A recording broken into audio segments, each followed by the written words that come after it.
Magmumukbang muna tayo ng chocolates galing Japan. Pasensya na sa boses ko dahil concert ko gabi. Sobrang sarap ng chocolate na to, kaya tingnan nyo naman, malapit nang maubos. Ito ay Namo chocolate from Royce. It has a champagne Perry Mignon. Kasing lasa siya ng chocolate moist and may aftertaste siya na champagne. Kaya sobrang nasasarapan talaga ako nito.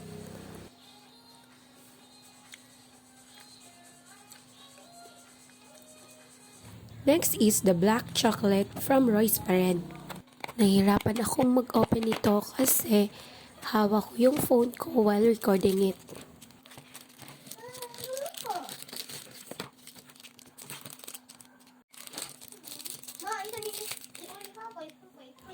Worth it naman ang lasa nito guys, kasi para kang kumain ng Hershey's na dark chocolate.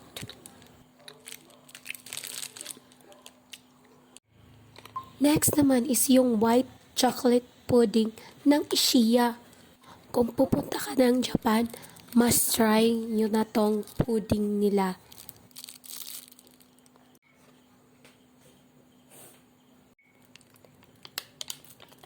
At ayan, na-open ko na sa wakas. And then, nilagyan ko na ng strawberry syrup nila. Sobrang sarap nito guys.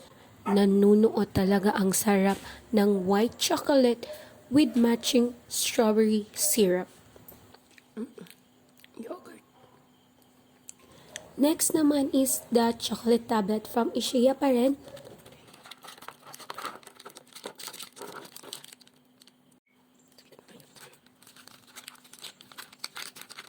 Ito yung itsura niya sa loob.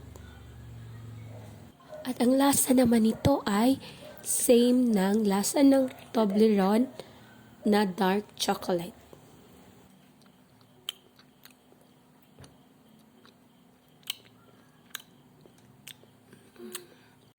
Next is Maruyama Kochen from Ishiya.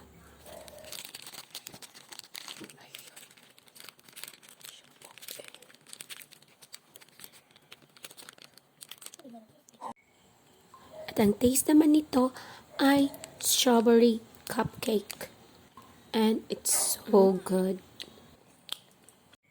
Last but not the least is yung dalawang cookies na to. Comes with milk and chocolate flavor. Dito ako na-shock, besh. After I taste the white cookie, yung lasa niya is parang mikmik talaga. Yung mikmik na mabibili natin sa tindahan. Yun yung lasa niya. At yung cookies naman niya ay isang parang fita. At yung chocolate naman niya ay super lasa ng Cadbury. Hope you like my video. Bye-bye!